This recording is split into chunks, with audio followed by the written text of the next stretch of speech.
Matt, thank you so much for being on the AIM podcast. Thanks for having me, Doug. I'm excited, man. I'm excited to kind of give some background. I had a chance to meet you a few years back working Duke basketball camp, and I've always had a lot of, loved your game. Watching you play at Duke's been fun. And actually, I think the first time I saw you play, you guys played the John Wall, right? When you were in high school? Yes, we did. We did. We played Karl Anthony Towns that year. We played Brandon Ingram when he was a freshman. So yeah, we did. We'll jump into your story before that, but real quick while we're on it, talk about that experience. That's a big time event. That's a big tournament. Yeah. Doug, it was being a kid from Dallas and being a team from Dallas. You didn't know how big the tournament was. Obviously, all you knew was that you were getting on a plane and you were going somewhere that didn't look familiar. And so we were excited about that. Obviously, we were just kids, and so to just get out made a lot of sense. But to get there and to hear guys like Brandon Ingram and Karl Anthony Towns, just the buzz that they were creating during that time, it was. I really enjoyed that moment. I enjoyed just competing against them, but with my guys that I grew up with. But to kind of just see how everything came full circle, I think it's awesome. Yeah, absolutely. And you had a cool experience because, obviously you said you came in from Dallas. I grew up in Raleigh, and so the tournament's in my backyard. And, like you said, the players they pull for that are incredible. We had an opportunity to play Dennis Smith my sophomore year in Coy Park. Nice. It was unreal. I mean, they do a good job of bringing in the best talent around the country, honestly. Yeah, I think so as well. I mean, it definitely helped that we won. I'm just gonna throw that out there. So if Brandon and Carl's listening, yeah, we beat you guys. But I mean, I think the experience was awesome. Again, who would have thought that looking full circle that I'll be back there going to Duke? But it's crazy how things work out. No doubt. Was Coach K actively recruiting you at that time when y'all were playing there? He was not actually. Well, maybe. So Coach started recruiting me my junior year, officially. I remember getting that first call in the summer at the LeBron James camp. And then it was one of those things where, hey, I didn't even know Duke was in North Carolina. And so it was very much one of those things where it's Coach K being who he is and the name that he carries. And he's just one of those things where it's like, hey, Matt, we want you. All right, well, where do I sign? It was a hard recruiting process. Once he got in the game, it was pretty much a done deal. Yeah. I was a kid from a small place. I was not into the whole flash and look at me, look at where I'm going type of thing. And so it very much lended itself to Coach Colin. He offered. And then I toured Duke one time, and I was Countdown to Craziness, and I ended up leaving there. And I was like, hey, Coach, I want to come here. My only stipulation is I want to let everybody know my birthday, which was like a month or two later. And so that really kind of how it went. So it was a very simple process. That's very impressive that you're able to do that. I wouldn't have been able to personally hold that in for that long. Dude, I mean, you just don't know what you don't know. And that youthful pride. I mean, I guess I took some pride in wanting to tell people, like, hey, I'm going to Duke. Yeah. But I think that's kind of where it stopped. Everything else was kind of like, all right, here we go. Right. You didn't leak it to any friends or anything? You kept it seriously tight to the vest? Man, Doug, I had a 4 or 5 friend group that I just did everything with. And so obviously I told them, but outside of that clique, there wasn't very few people that really knew. Yeah. Okay. Well, yeah, that's a really cool story. I didn't know that. That's awesome.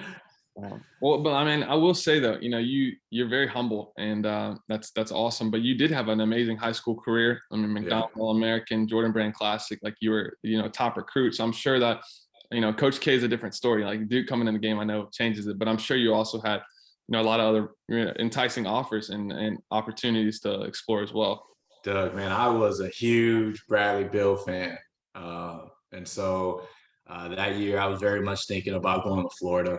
I thought about Kansas just because my high school team was very gritty and hard-nosed, just kind of how I looked at Kansas. And then obviously a bunch of Texas schools.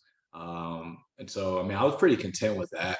I felt like that fit my personality, felt kind of the game that I wanted to kind of present.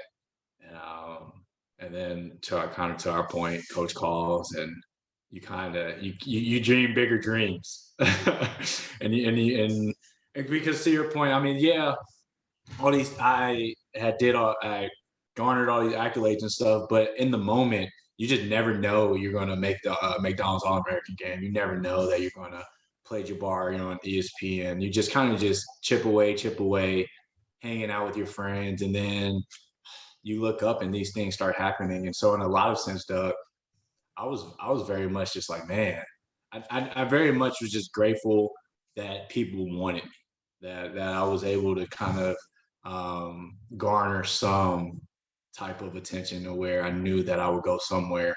And so very much when coach called, it was a surprise to me. How'd you get into basketball? Like, what was your story growing up? Was it something your parents kind of pushed you towards, or how did that start? Man, so Doug, I started playing basketball in fourth grade. Being from Texas, you play football. That was the thing. I think for me, um, a couple of things kind of happened. And so in fourth grade, so I played for a team called Texas Titans, basically from fourth grade to I went to Duke. We played with guys like Julius Randle, Preston Trout, and a bunch of other homegrown players that I enjoy. And so how I got on that team in fourth grade, I went in to tryouts with a guy named Rod Young, and Rod was really good, and I wasn't. And Scott, the coach at the time, he was like, "Hey, we want Rod, but we don't want Matt."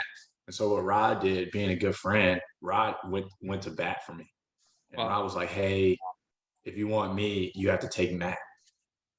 I And could see so literally, that's kind of how my basketball career started. Was somebody going to bat for me, and then from there, obviously wanting not to let him down. I think from there, that's when I kind of just doubled down my commitment. And I actually saw that, okay, like, hey, Rod wants to go to war for me, but B, who knows where this thing can go. And so I think that's kind of how it started, with somebody going to bat for me. And then from there, just kind of just doubling down every year. it's pretty incredible what can happen when someone else believes in you. Dude, man, shout out to Rod, Doug. I mean, in a lot of sense, you're right. I didn't know what I didn't know, and looking back on it, a lot of what we're talking about wouldn't be possible without him. And so I'm happy to shed some light on who he is and his story. Absolutely. That concept alone of just believing in yourself, believing in others and your team. Like, I will say, unbiased, like Coach K, and you'll be able to, attest to this even more than I will, and probably have some stories to share later on in the podcast. But like being around camp, being at camp when I was young, and even just being a fan of Duke, like that's something he preaches on and talks about, and it gives you chills, man. Like, Yeah, by far the best guy, just bringing a team together and be like, look, believe in each other, and that's how we, attain this goal. dude, Coach taught. I mean, everybody see Coach in his grand light, and they should.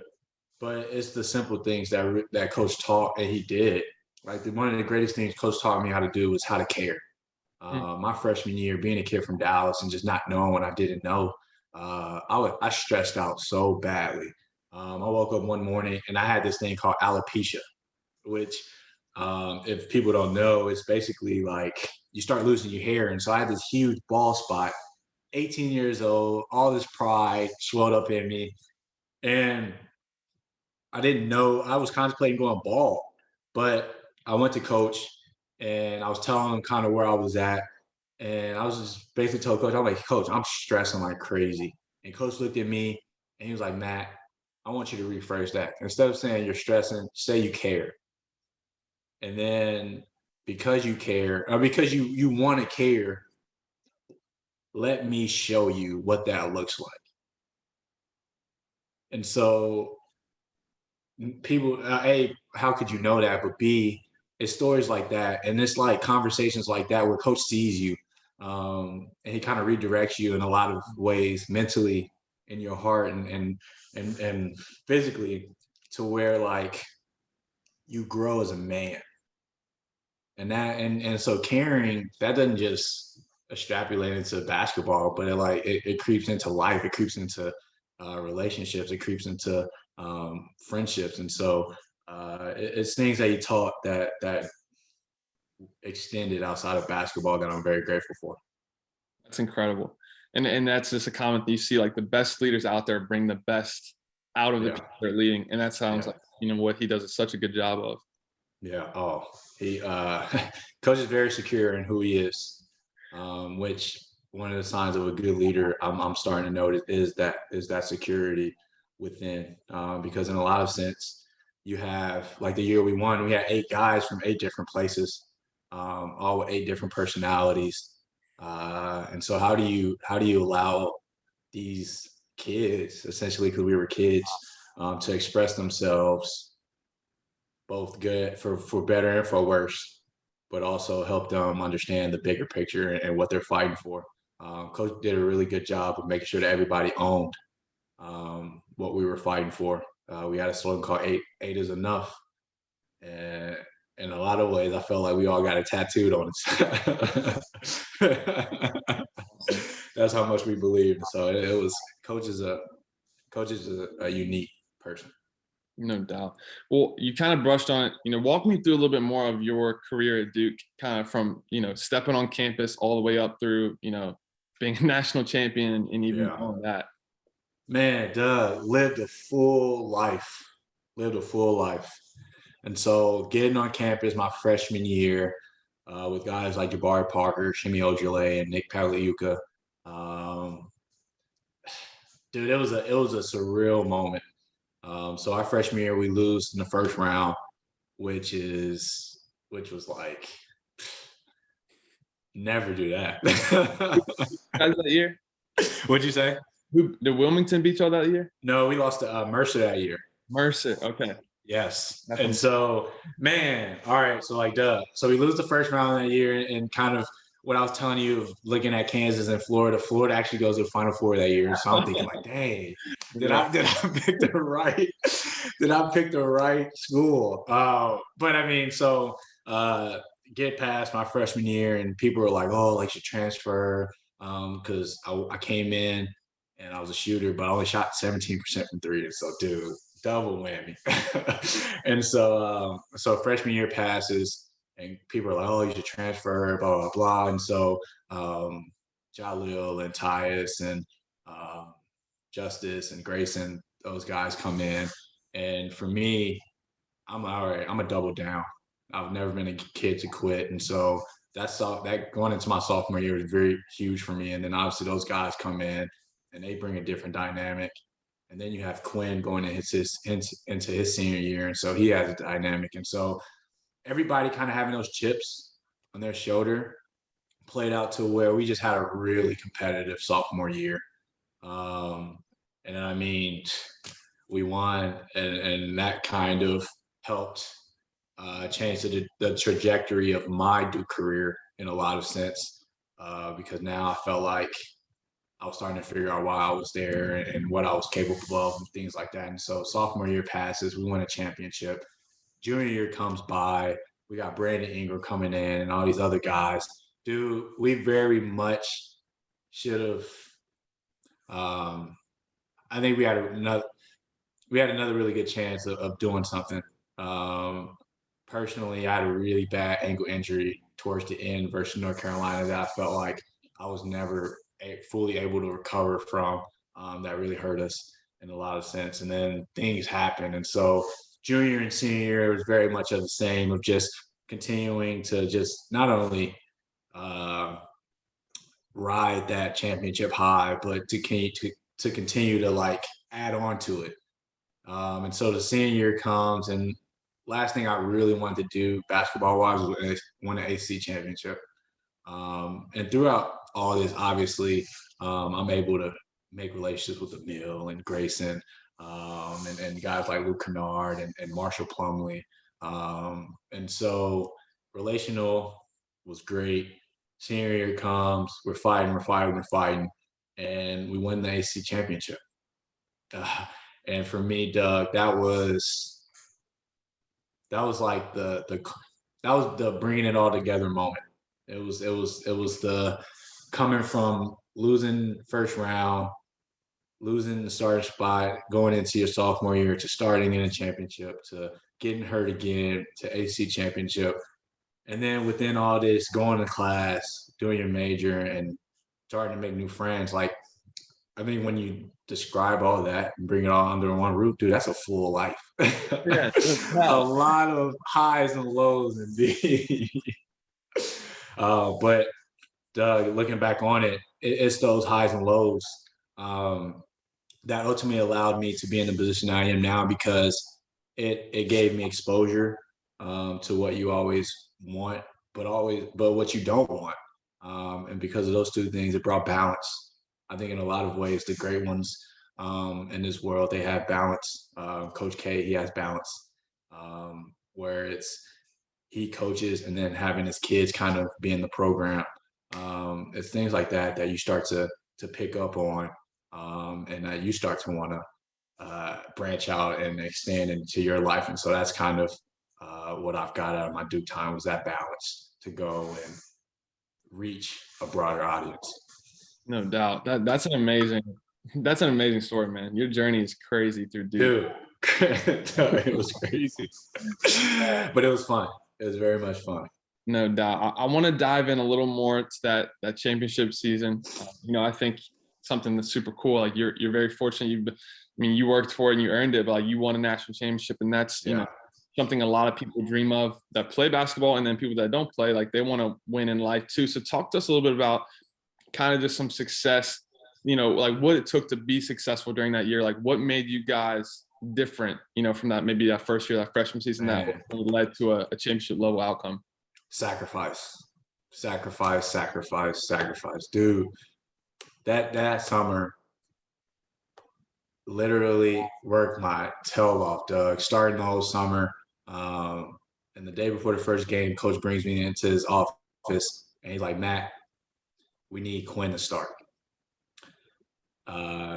And obviously, I was hurt.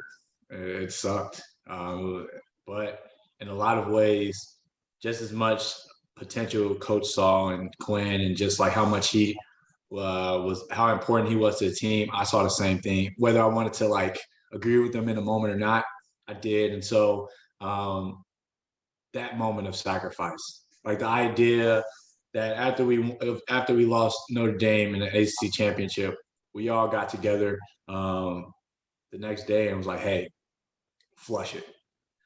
We're going to win the championship, and this is how we're going to do it." And then we proceeded to like go and practice on our own. And so like the ownership that we had, the sacrifice that we gave, was some of the biggest differences that year. Like everybody just saw their role. Like, dude, me and Emil played 22 minutes in the championship game. Probably scored 2 points together, but we guarded Frank Kaminsky and Sam Decker, which in a lot of ways you don't get. Like, it's not flashy, but it was the dirty work like that people were committed to, that you look up and you do that enough time, you do something special. You lose yourself in the process. You chase moments, you pursue moments like Coach would tell us. And because of all these things, you start to believe it. You look up and you're like, man, we did it. We actually did it. And so, dude, it was basically just a pure sacrifice. Everybody sacrificed through and through.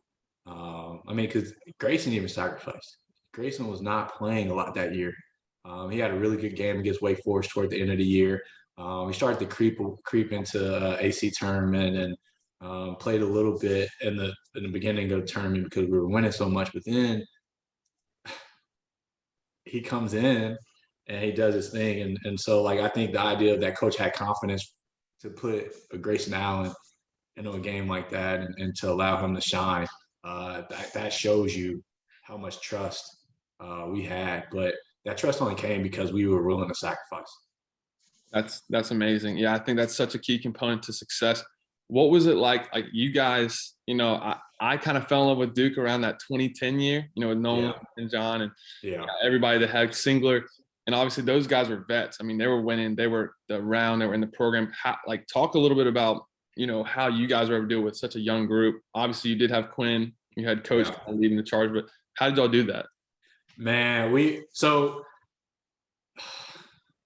Quinn and Emil were great leaders. Coach was obviously a great leader, but Quinn and Emil, I think they did a really good job of carrying with them what they learned at Duke at that time. Because again, I'm only a sophomore. Tyus, Jalil, and them, they're freshmen, and so half our team are undergraduates still. And so it took a Quinn and Emil and a Marshall to really be like, hey guys, this is what we've been through so far. Because at the time they haven't won a championship of any sort, and so in a lot of ways they were still searching it for themselves. And so they were able to pull us to the side and tell these stories and relate to us in a way where it's like, hey, we have a good team, but this is just as real as what you guys think you can achieve. And so it was that balance of learning from those guys, but also learning the nuances of what we can do better moving forward. And so it was that authentic leadership that started with Coach and then trickled down to Quinn and Emil, that ultimately trickled down to these kids, because we were very impressionable still. We didn't know what we didn't know, but we just trusted because we just trusted Coach and Quinn and them because they were consistent and they were authentic. No doubt. And I'm sure there's some level of just like, Coach has obviously set the standard. I mean, that was not overnight. Like, he's had a Hall of Fame, a GOAT career. And I'm sure you go to Duke and you're like, man, like, I'm a great player. You're confident in your ability, but you're like, I got to listen to this guy. He knows what he's doing. Proof's in the pudding.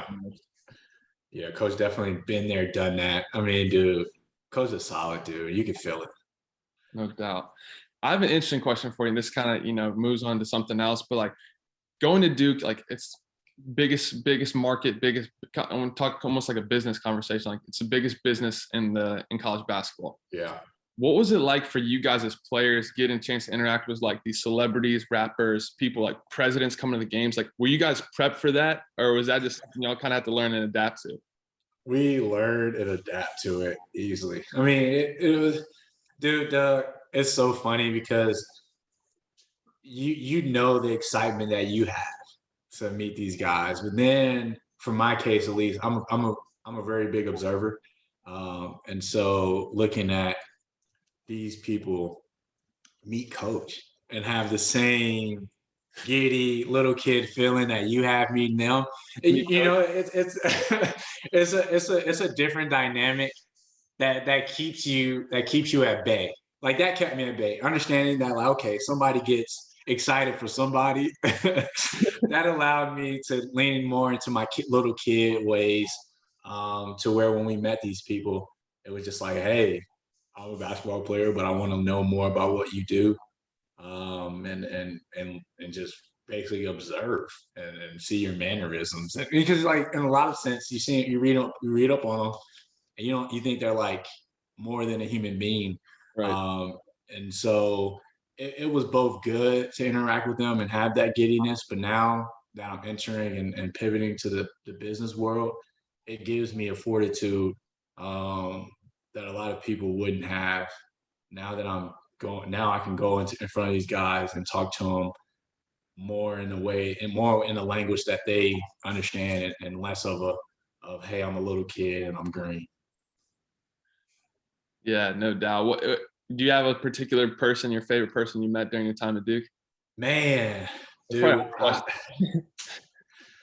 to kind of give you a sense of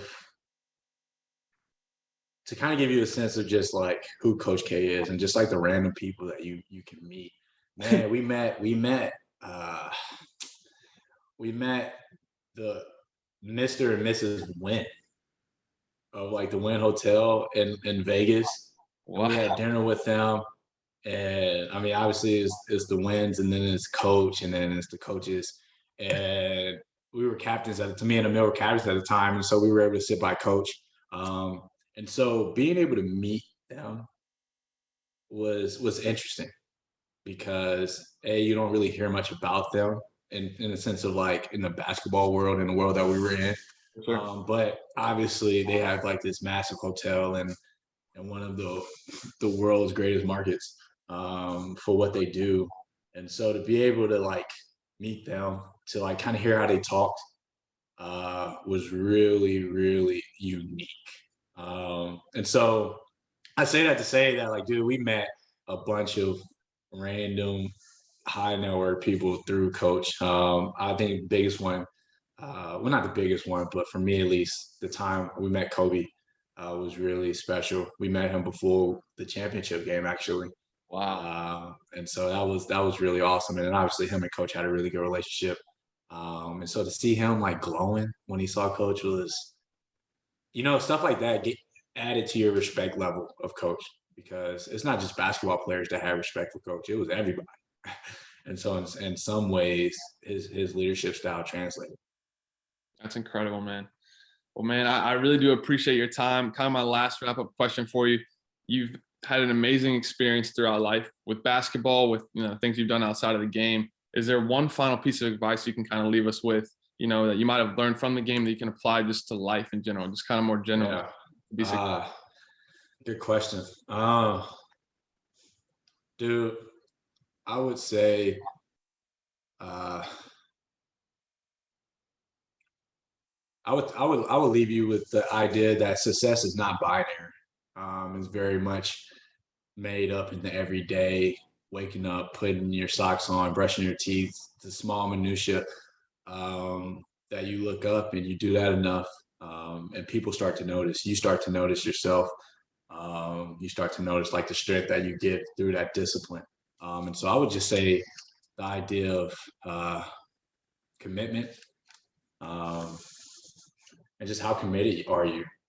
And it's not to like the big commitments of going to practice and things, but it's like the small commitments of when nobody's looking at you. Like, what are you doing? What questions are you asking your mentor? Like, do you have a mentor? Like, what are you learning? I would tell the people that success is very much a learner's game. You have to continuously learn in order to be successful.